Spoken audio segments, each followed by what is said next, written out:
We begin Riddle with me caravan this. rallies through Manhattan and So, Brooklyn today, it's not all in okay support to of President protest Trump. for At times, injustice traffic was and snarled and killing, objects were thrown at cars. but it's Several okay arrests were also to made get during beat up. The clashes story was in made Times up. If you Square. look in the video, CBS 2's when Hazel it gets Sanchez to it, joins us from the Marine guy in the Park in red was Brooklyn trying to with fight a more. woman Hazel? and went at her. Why didn't Hi you there, stay in your Alice. car All and day just long, drive through? Jewish No. supporters of You'd have President police Trump have been escorting them driving through all everything over that they Brooklyn and do. also Manhattan, They rallying for the defund president it, just but 9 they days only away from protect Election these Day. people. Now their parade They don't route got protect heated nobody after they else. They're crossed still on duty. paths with counter Not defunded, protesters. but they're The only pro-Trump protecting these caravan people. started Y'all better wake peacefully up. in Brooklyn. I Cars guess and it's too late, trucks huh? flanked with Trump 2020 signs Check were these seen videos driving out. down Tell me what Ocean you think. Parkway. The parade I'm of just vehicles then compiling made a its bunch way of things. into Manhattan, and that's when things got ugly. The worst of it happened as the caravan drove through Times Square. One Trump supporter wearing a red hoodie jumped out of his vehicle after a counter-protester allegedly taunted his daughter who was with him. Fists started flying and one fight led to another. Counter-protesters were also seen throwing rocks and eggs at Trump supporters, including former New York Mayor Rudy Giuliani, who was part of the caravan. Police say there were 7 people arrested in Times Square.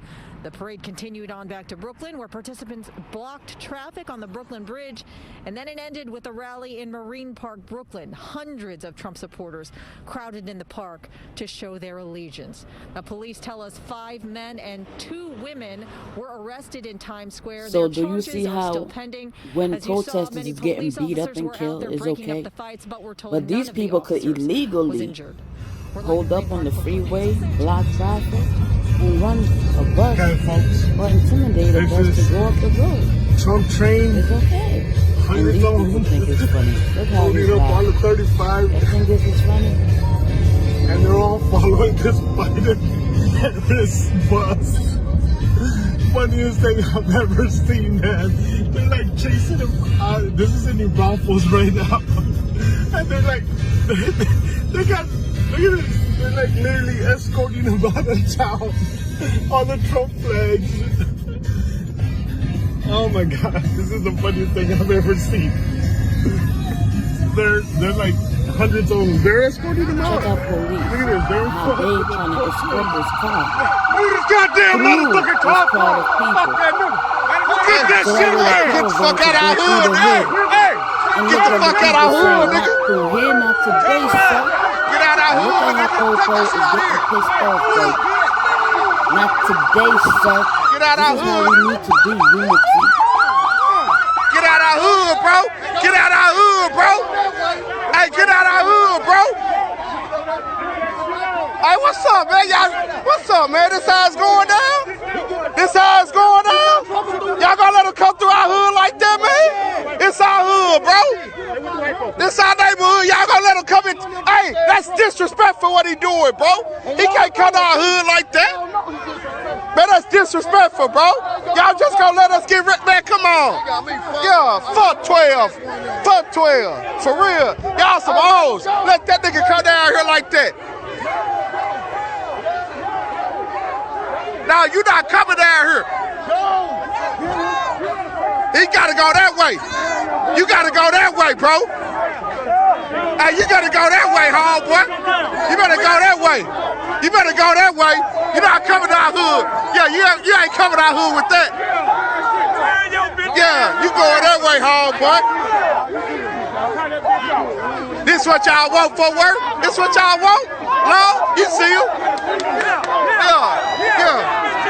Get your bitch ass out of The here. 2020 presidential race will forever be remembered as the pandemic election. More than 200,000 Americans are dead, millions unemployed, and America's national debt is more than 100% of GDP. Little surprise that President Trump's handling of the pandemic has been the defining issue of the election. It's also been an election framed by the policies and the personality of a man who's wrecked political norms and undermined institutions. But what's the real legacy of the past 4 years?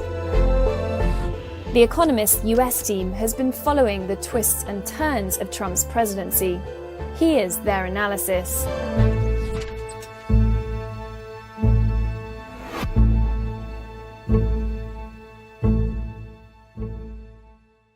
In 2019, Donald Trump presided over America's lowest unemployment rate in 50 years, a buoyant stock market, and a fast annual wage growth among the lowest paid workers.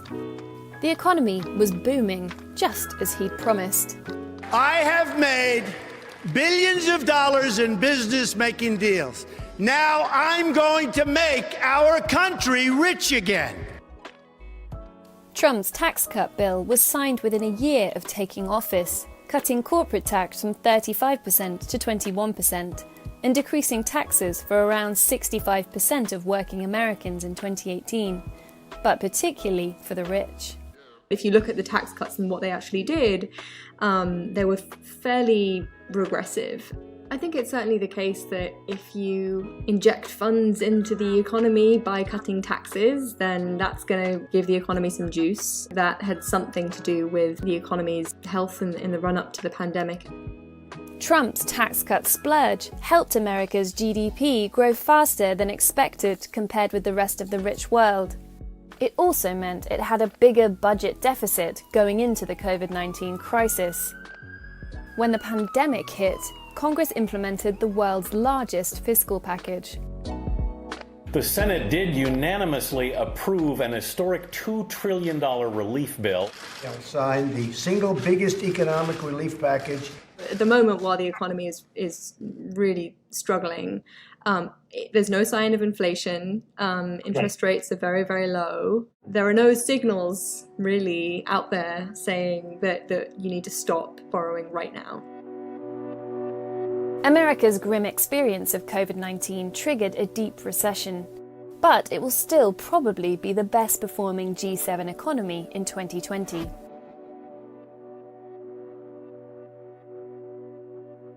The future does not belong to globalists. The future belongs to patriots.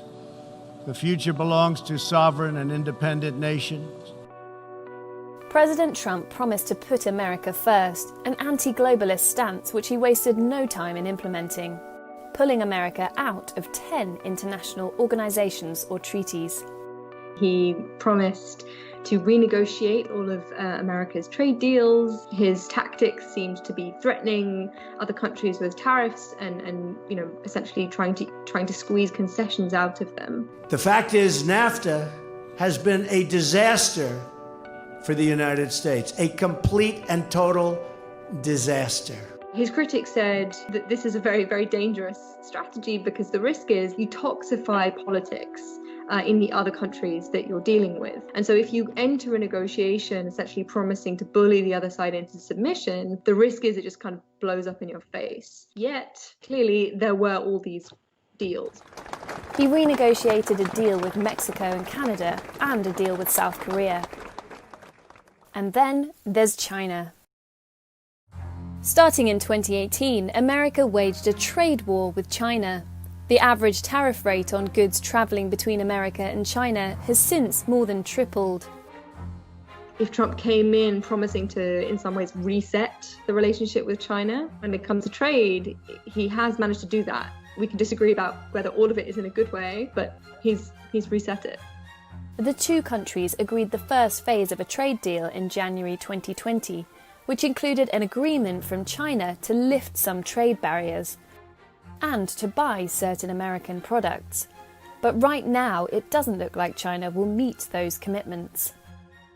The other thing, there are still tariffs on hundreds of billions of dollars worth of Chinese exports to America. And looking ahead, I think those will be quite difficult to roll back entirely.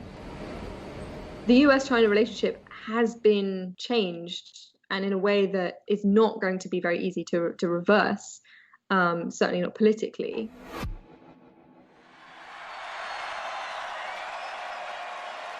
We will build a great wall along the southern border, and Mexico will pay for the wall. It's one of the pledges that launched Trump's campaign and helped win him the White House. So how much impact has Trump had on immigration? And so Mexico has not paid for the wall, and he has not built much new wall, but the wall on the southern border is real, and he has taken funds from the Defense Department to pay for it. He has also changed the asylum system. He has made it much harder for people fleeing persecution to claim asylum at the southern border. I think last year, for the first time, Canada overtook the United States as the country that settles the most refugees. Trump's administration slashed the number of refugee admissions from 108,000 by the end of 2016 to 24,000 by the end of 2019. Under Trump, the number of migrants in detention centres has increased. The tone and intention of his policies has been clear and unwavering. Children and adults are seen huddled together in the building that's divided up into chain-link fencing that looks like a cage. It was a statement that immigration was something that was not desirable, and that has been the main focus of his presidency. Many of the policies that grabbed the headlines were enacted by executive orders signed by the president without needing to be passed through Congress. This is border security, immigration enforcement, and improvements. Very important. We've been talking about this right from the beginning. Which means, in theory, they could be reversed by the same process. That may be true as a technical matter, but the extent to which he has changed America's stance on immigration, the extent to which he has turned the Republican Party away from the long-standing bipartisan consensus that we are a nation of immigrants, and that's a source of strength and pride, can't be so easily undone. Also, the sheer number of changes he's made is going to be really hard for a Biden administration, if indeed that's what we have, to contend with, because it's going to be coming into office and having to deal with a depressed economy, with a pandemic, with probably calls for government reform. There's just a limited amount of political capital.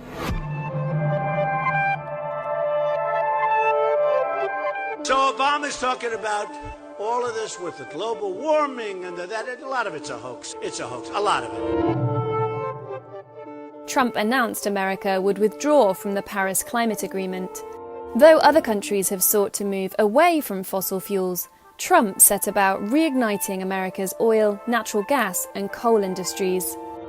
Environmental Protection Agency and the Department of the Interior have really been firing on all cylinders in terms of removing regulations on coal plants, not only, but also methane pipelines and exploration of wilderness. The cumulative effect of that, there's some people have measured that this would increase carbon dioxide emissions by roughly 3% in a year over time, which is substantial. It's at a time when you want America to be going in the opposite direction, especially because you want other countries to feel obliged to also follow in that direction. In total, Trump has reversed 79 environmental rules, including the Clean Power Plan, which had set limits on carbon emissions from electricity plants, replacing it with a more lenient rule. Many of the rollbacks are facing legal challenges by states and environmental groups, but these might fail. The thing that's tricky about this, if Trump were to be elected and litigation continues, then there's a chance that some of Trump's changes would become permanent. And perhaps more damaging than that, the Supreme Court could rule to limit the EPA's authority to regulate greenhouse gas emissions. So the Environmental Protection Agency, which serves under the president, would be limited under all future presidents, even a Democratic one, from having really bold environmental regulations.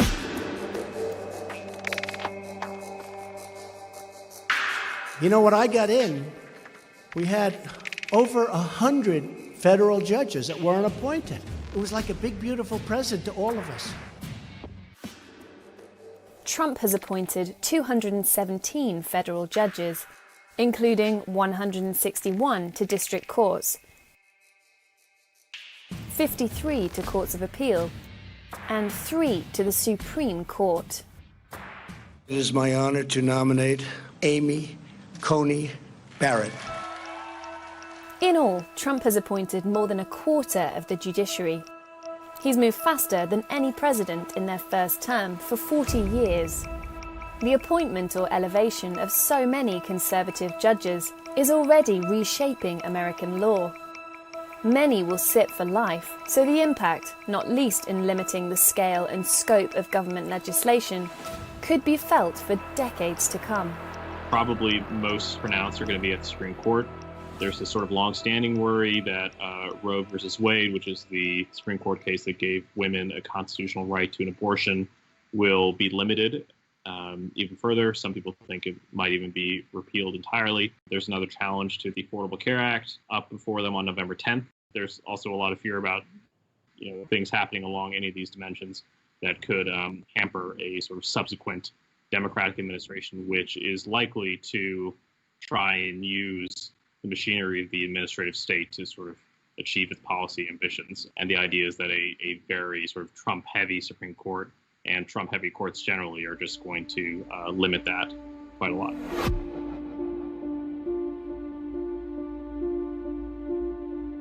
Perhaps Trump's most enduring legacy will go far beyond policy. When you report fake news, you are the enemy of the people. 4 years of lies and bullying have inflamed political discourse in America. Partisanship and polarization have been increasing for many decades before Trump came onto the scene. You can say that Trump is sort of a symptom of that polarization, but that he's also accelerated it in some ways. Obama was seen as hugely divisive. Trump is seen as divisive. The difference is Barack Obama made conscious efforts to reach out to people who disagreed with him. Donald Trump has not done that. And so even to the extent that every president is divisive, he has reveled in the divisiveness in a way that past presidents have not. I'd like to punch him in the face, I'll tell you. So if you look at sort of measures of how Republicans feel about Democrats and Democrats feel about Republicans, you look at whether people talk about the other party as evil or immoral, or all these sorts of kind of extreme measures, they all go up during the Trump administration. A recent survey found that 1 in 5 Americans believed violence could be justified to some extent if the other party wins the impending election. But America isn't just fractured along political lines. And you see that the Republican parties increasingly become a party of white identity. If you identify as having racially conservative views on African Americans, you're much more likely to become a Republican now than ever before. Trump has just accelerated the polarization along these identity lines. And even if he loses, it will still be the case. If he wins, obviously, we have another 4 years to assess his legacy. If he loses, I think that he exposed and invigorated a part of American culture that some had ignored in the past. And I don't think that that's going away. I'm Samir Keynes, The Economist's Trade and Globalization Editor. You can follow our coverage of the 2020 election and what happens next by clicking on the link opposite. Thanks for watching.